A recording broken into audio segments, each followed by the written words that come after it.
सुधांशु त्रिवेदी जी, अब हम सबको अपना डीएनए टेस्ट कराना होगा। और आप लोग मतलब कह क्या रहे हैं मुख्यमंत्री योगी आदित्यनाथ? अयोध्या है, संभल है, संभालना आप ही को है। और बीजेपी ना होती तो हिंदू मतलब डर में जीते, बीजेपी ना होती तो हिंदुओं का खैर नहीं इस देश में। मैं इतना कह सकता हूं कि अगर बीजेपी होती हाँ। तो इस देश का विभाजन नहीं हो सकता था। अगर उस दौर में नरेंद्र मोदी होते और भारतीय जनता पार्टी होती और इतनी शक्तिशाली होती जितनी आज है, तो मैं दावे से कह सकता हूं कि देश की विभाजन चाहने वाली शक्तियों के हौसले पस्त हो गए होते। अब यहां मैं डीएनए की बात कहता हूं। देखिए, अखिलेश जी को कोई खोजने की जरूरत नहीं है। जो योगी जी ने कहा, इसलिए कहा कि इस देश में ऐसे लोग हैं जिनके वीडियो अवेलेबल हैं, जो कहते हैं हमने 800 साल इस देश पे हुकूमत की। ये वो लोग हैं जो एलानिया कहते हैं औरंगजेब को रहमतुल्लाह अल सलेह बोलते हैं, जो एलानिया कहते हैं कि वो बाहर के हैं, जबकि है कुछ नहीं। डीएनए टेस्ट करा लिया जाएगा, सबका डीएनए एक है। जानते किसका है? ये अखिलेश जी को भी समझना चाहिए। डीएनए रघुवर का है, डीएनए यदुवर का है, यानी कृष्ण जी का और राम जी का। रघुवर और यदुवर का डीएनए है, बाबर का डीएनए नहीं है। मगर अफसोस की बात यह है, कुछ लोगों के जहन पे बाबरी जहनियत इस कदर छा गई है कि वो अभी तक उससे बाहर नहीं आ पाए। और अगर मैं फैक्चुअली बात कहूं तो जो कुछ हुआ था 16 अगस्त 1946 को बंगाल में, उसकी पुनरावृत्ति आज तक बंगाल में हो रही है, जब जिन्ना ने डायरेक्ट एक्शन डे कहा था। और मैं ये देश के लोगों के विचार पे छोड़ता हूं।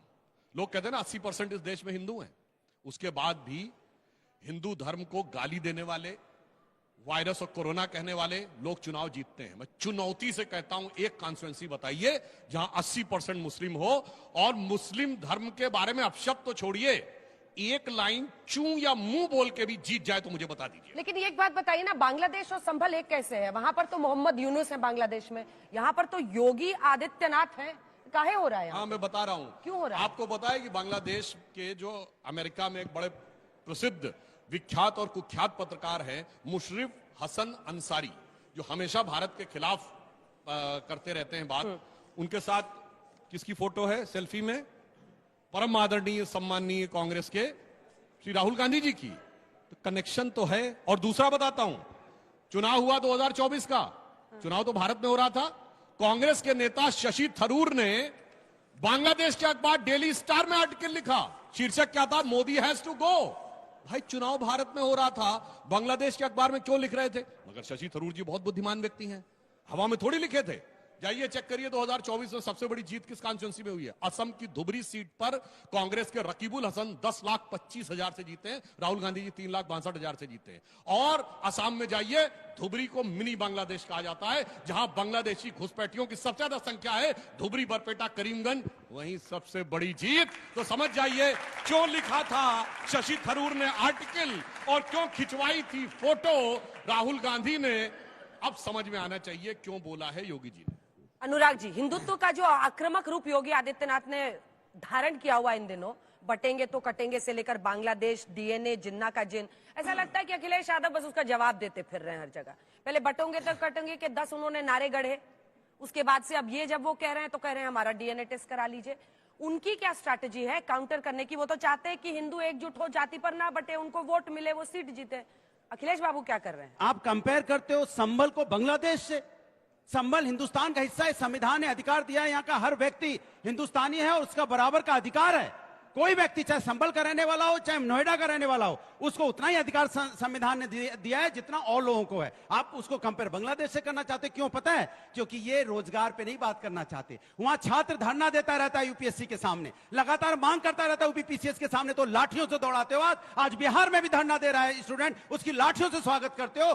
किसान यहाँ धरना दे रहा है कि हमारी एमएसपी की गारंटी मिल जाए। आप चाहते नहीं किसान पे बात हो, आप चाहते नहीं युवाओं पे बात हो, आप चाहते नहीं महंगाई बेरोजगारी पे बात हो, इसलिए आप लगातार धर्म के नाम पे राजनीति कर रहे हो, हमारे बीच में नफरत की आग बो रहे हो। सनातन के बारे में आप जानते नहीं हो, सनातन कभी नफरत की बात नहीं करता, सनातन हमेशा वसुधैव कुटुंब की बात करता है, सनातन प्रेम की भाषा की बात करता है। आप प्रेम की भाषा की बात करते ही नहीं हो, आप हमेशा लोगों को डिवाइड करना चाहते हो। किसी तरह सत्ता मिल जाए, किससे सत्ता मिल जाए? धर्म की राजनीति करके सत्ता मिल जाए। कभी डीएनए की बात करेंगे तो एक सवाल आप भी दे दीजिए। मुझे तो लग रहा है आप अपने बारे में कह रहे हैं, बताती हूँ क्यों, बताती हूँ क्यों, बताती हूँ क्यों। शायद आप सुनिए तो, सवाल तो सुनिए। सवाल ये है कि आप बहराइच में तो नहीं देते हैं मुआवजा। एक सुनिए सेकंड, ना। बहराइच में अगर एक हिंदू मारा जाता है तब तो आप मुआवजे का ऐलान नहीं करते हैं। नहीं, अभी और सुनिए। लेकिन समाजवादी पार्टी मुआवजे का ऐलान करती है संभल में मारे अमन गए। गौतम मारा जाता है तो आप पूछिए जरा क्या दिया। मैंने उनसे आप पूछ मुझसे- लिया। नहीं, अमन गौतम नाम तक नहीं लिया आपने। जवाब पूछ लिया नहीं है आपने। आपके पास। आपके पास जवाब नहीं है कि उनसे पूछ रहे थे अमन गौतम जवाब कौन नहीं था। है, मेरे सवाल का मैं जवाब आपके सवाल का जवाब दे रहा हूँ। तब भी हमने कहा था उसको 1 करोड़ रुपया मिलना चाहिए उसके परिवार को। तब भी आपने हमने क्यों कहा नहीं था दिया? पुलिस की ये फंस गया सीएम। नाकामी की वजह से हम यहाँ पे रामगोपाल मिश्रा जी की मौत हुई है। तब भी कहा था, आज भी कहता हूँ इनकी नाकामी की वजह से। अब बताइए अमन गौतम जी के बारे में पूछे इनसे। एक एक सबसे अब विष्णु जैन जी सब आपके पास आते हुए, संभल में जो हो रहा है सर्वे की वजह से ये पूरा बवंडर वहां पर हुआ है। अखिलेश बाबू के उसी पर सवाल है। वो बार बार ये कह रहे हैं कि ये सब इसलिए हो रहा है क्योंकि आप सौहार्द बिगाड़ना चाहते हैं। आप हिंदुत्व की राजनीति की पिच पर बीजेपी के साथ खड़े और आपको तो सबसे बड़ा विलन बनाया गया है वहां का। 19 नवंबर 2024 से पहले या उसके बाद संभल को लेके हमने क्या कभी कोई पॉलिटिकल बयान दिया या हमारे याचिकाकर्ताओं ने दिया? सिर्फ और सिर्फ कोर्ट में याचिका डाली रिसर्च और फैक्ट के आधार पे। और याचिका क्या है कि प्लेसेस ऑफ वर्शिप एक्ट यहाँ पे अप्लाई नहीं होता है। जो ancient protection of monument act 1958 है उसके सेक्शन 16 और 18 में ये एएसआई द्वारा संरक्षित स्मारक है। 1920 में एएसआई ने इसको 412 नंबर इसका एंट्री है, एएसआई ने इसको प्रिजर्व रखा था, इसलिए वापस एएसआई को उसका कब्जा दिया जाए। एएसआई यहाँ पे धार्मिक चरित्र निर्धारित करे और जो उस धार्मिक चरित्र के अनुरूप काम करे उसको कब्जा दे। अब ये मामला जब कोर्ट में दाखिल किया गया, ऑनरेबल कोर्ट ने हमें सुना, ऑनरेबल कोर्ट ने पाया कि हाँ इसकी रिसर्च एक्यूरेट है। कोर्ट ने नोटिस जारी किया। तो सर्वे से होगा क्या? आप सर्वे करेंगे जब धार्मिक चरित्र एक जगह का बदल ही नहीं सकता, ये सुप्रीम कोर्ट ने भी कह दिया अयोध्या के बाद, तो आप करेंगे क्या सर्वे? देखिए मैं धार्मिक चरित्र तय करना तो जरूरी है ना। अभी आज सुप्रीम कोर्ट की मेरे पर रिस्ट्रिक्शन है कि वहां पे जो मिला है वो सील कवर में रहना है। नहीं तो मैं आपके सामने बता सकता था कि वहां सर्वे में क्या क्या मिला है, पर मेरे पे एक मर्यादा सुप्रीम कोर्ट ने रखी हुई है, इसलिए मैं नहीं बता पा रहा हूं। पर मैं सिर्फ इतना कहना चाहता हूं कि चाहे वो ज्ञान व्यापी हो, चाहे वो भोजशाला हो, चाहे वो संबल हो, ये सब हिंदू मंदिर के परिसर है जिसको गलत ढंग से जब धार्मिक चरित्र बदला ही नहीं जा सकता तो जानकर क्या नहीं, होगा? यही धार्मिक तो चरित्र- कह रहे हैं ना कि मैं- सर्वे चिंगारी मैं है। एक मिनट समझा रहा हूँ। क्या करेंगे? देखिए आपको Archaeological पहले सनातन कॉन्सेप्ट समझना पड़ेगा। वहाँ तो नमाज पढ़ी जा रही है आज ना, वारिस वजू भाई हो रहा है ना वहाँ पे। गलत हो रहा है। आज वारिस भाई क्या कहते हैं हमेशा, once a mosque always a mosque. उसी तरह से सनातन शास्त्रिक नियम भी है, once a temple always a temple. अगर एक बार किसी जगह मंदिर की स्थापना हो जाती है तो समय के अंत तक रहती है। आप वहां पे गलत ढंग से घुस के नमाज पढ़ ले, उससे वो कभी मस्जिद में कन्वर्ट नहीं होती है। और ये इस्लामिक लॉ के आपको नहीं लगता बैकलैश होगा अगर कल को इस तरह की बात की जाती है कि नमाज नहीं पढ़ सकते? अच्छा तो आप मुझे बताइए, अभी अंजना जी, सर्वे पर तो आपने देखा कितनी पत्थरबाजी हुई और क्या आप हिंसा हुई। देखिए, जब मैं आपको एक बड़ा इंटरेस्टिंग बात बताना चाहता हूँ। हाँ। जब इलाहाबाद हाईकोर्ट राम मंदिर का फैसला देने जा रही थी 30 सितंबर 2010 में, आपको आज से 14 साल पहले ले जा रहा हूँ, सुप्रीम कोर्ट में याचिका आ गई और कहा कोर्ट को रोक दीजिए, फैसला ना दे, नहीं तो कम्युनल हार्मनी बिगड़ जाएगी। सुप्रीम कोर्ट ने कहा नहीं, रूल ऑफ लॉ इस देश में प्रिवेल करता है और कोर्ट को अपना फैसला देना पड़ेगा। एक बार वारिस भाई इस पर जल्दी से रिस्पॉन्ड कीजिए। क्यों डराना है? अगर सर्वे होगा, कोर्ट के ऑर्डर से होगा, तो क्यों ये डर रहे कि पत्थरबाजी हो जाएगी? डराने के लिए है क्या? खौफ है क्या? डर ये बात का है अंजना जी, भी देखिए 6 दिसंबर 1992 को भी बराबर 32 साल हो गए। किस तरह से चीटिंग कॉन्स्पिरेसी के जरिए हमारी बाबरी मस्जिद को शहीद कर दिया गया है। आप हम देश कभी भूला नहीं है इस बात को, और इनकी आस्था है, मेरी भी आस्था है कि एक बार मस्जिद दी है ता कयामत तक रहेगी। मेरी भी आस्था है। एक चीज आज दुनिया भर पूरे देख रहे हैं, क्योंकि सुप्रीम कोर्ट ने अपने जजमेंट में भी ये साफ निश्चय कहा था कि वहां पर आज तक कोई ऐसा प्रमाण नहीं मिला है कि किसी मंदिर को तोड़ के मस्जिद बना दी गई है। लेकिन दुनिया ने आज एक चीज देखा है कि वाकई में एक मस्जिद को तोड़ के मंदिर जरूर बनाया गया है वहां पे लोग ने। अभी भी मंशा इंटेंशन यही है। अगर देश 92 के एरा में नहीं जाए, इसलिए तो प्लेसेस ऑफ वर्शिप एक्ट लाया था। प्लेसेस ऑफ वर्शिप एक्ट लाने की मंशा एक ही थी, साफ सिंपल सरल, कि आगे से अपने देश में गंगा जमुनी सुप्रीम कोर्ट ने ऐसा कहीं नहीं कहा है वारिस भाई। मुसलमान के आप बीच में सुप्रीम आगे कोर्ट कोई को गलत प्रॉब्लम मत ना हो। कोट करिए। इस एक मिनट में सुप्रीम कोर्ट को गलत मत कोट करिए। इसीलिए सुप्रीम कोर्ट ने कहा है वहां पे नीचे जो स्ट्रक्चर मिला है वो नॉन इस्लामिक है और 14 सुनिए सर, मैं आप खामोश बैठा था, सुनिए 10 सेकंड।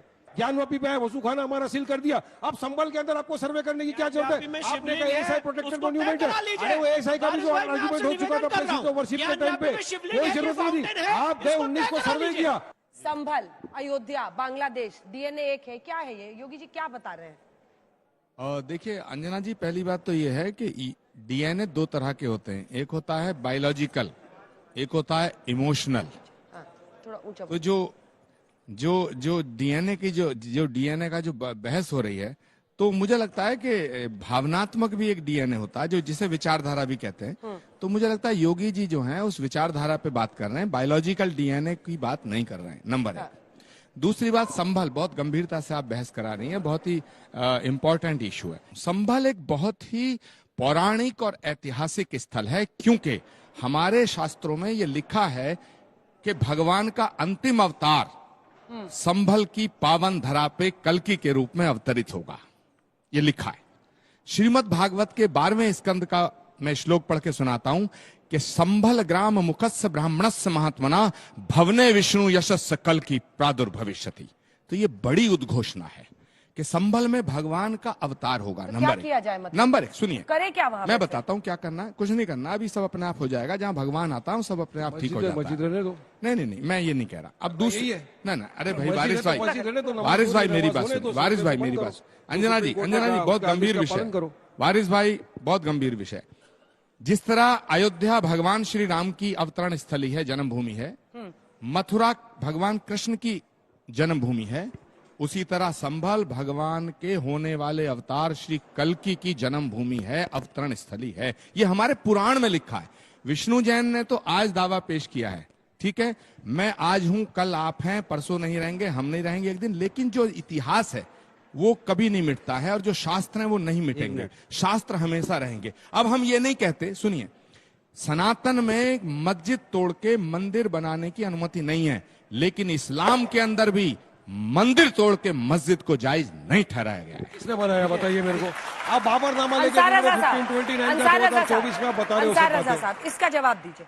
शेर नज करता हूं सुधांशु त्रिवेदी जी को हाँ। कि कब बांटना है, कौन कहां काटा जाएगा, कब बांटना है, कौन कहां काटा जाएगा, वाकिफ हैं लोग आज के हाकिम की चाल से। इस पे ताली नहीं बच सकती, मैं जानता हूं। दूसरी बात, अभी वर्षे व्यक्त की बात चल रही है, सर्वे की बात चल रही है। अंजना जी, आपका चैनल पूरी दुनिया में बहुत मोहब्बत से देखा जाता है। मैं देश के प्रधानमंत्री माननीय मोहतरम नरेंद्र मोदी साहब से गुजारिश करूंगा कि जो 1991 का वर्षे व्यक्त है, इसको फौरन खत्म कर दिया जाए, जितनी जल्दी हो सके, और एक नया एक्ट लाया जाए जिसका नाम रखा जाए मुस्लिम धार्मिक स्थल खुदाई आयोग, और उसका चेयरमैन भूतपूर्व चीफ जस्टिस जनाब चंद्रचूड़ साहब को बनाया जाए, और 2 नॉमिनल मेंबर बनाए जाएं, विष्णु शंकर जैन और हरिशंकर जैन को। अच्छा सुझाव सर सुन लीजिए बहुत बोल रहे हैं। हम मानते हैं इसको। वो तो खुश हो रहे हैं। जी, और वो आयोग क्या करेगा कि चूंकि अदालतों का बोझ भी कम करेगा, जहां हम तबीयत गहरा चाहे, गए हैं मौलाना साहब। जहां तबीयत चाहेगी ये कुदाल लेके पहुंच गहरा जाएंगे, गए। खोद लेंगे, मंदिर निकाल लेंगे। गजब बेइज्जती है। और क्या, घरों में भी। अच्छा, जहां- जैसे एक ये मिनट, वक्फ वाले मंदिरों को वक्फ की जमीन कह देते हैं, देखिए, वैसा वही वक्फ का जो तरीका? मैटर है वो मैं कोर्ट संविधान के साथ हूं। जो वक्फ के ताल्लुक से हिंदुस्तान का कानून तय करेगा, हम उसके साथ हैं, नंबर 1। दूसरी चीज, आज आधे से ज्यादा दुनिया मानती है कि मुर्दा आदमी किसी की मदद नहीं कर सकता, लेकिन मैं आज तक के चैनल पर गारंटी से कह सकता हूं कि मुर्दा आदमी लोगों की मदद करता है। बाबर आज भी भाजपा की सरकार बनाने में सक्षम है। खत्म। Bye bye, ta-ta, goodbye, गया। अच्छा, फायदा होता है योगी जी को? अरे साहब, बगैर फायदे के आज बाबर का मौलाना नाम साहब लेंगे वो। बहुत गहरा गए, जल्दी बगैर फायदे के बाबर का नाम लेंगे। इन बार उसी नाम जप रहे हैं, आप क्या बात कर रहे हैं? जिक्र किया। छोटा बगैर फायदे के बाबर का नाम कोई नहीं लेता। अच्छा, रुकिए। अभी मौलाना जी ने यहाँ पे शेर सुनाया, हाँ। तो मुझे भी एक कविता सुनाने का जरा इजाजत दीजिए। हाँ, एकदम। और मुझे लगता है लोगों की आत्मा से जुड़ी हुई कविता है। समय तराजू तोल रहा है, इतिहास के पन्ने खोल रहा है, सत्य सनातन की आंखों में काशी मथुरा डोल रहा है। अखंड नियंता सर्वेश्वर कल्कि का स्वागत करने को 5 सदी से मौन ये संबल हरियर हरियर बोल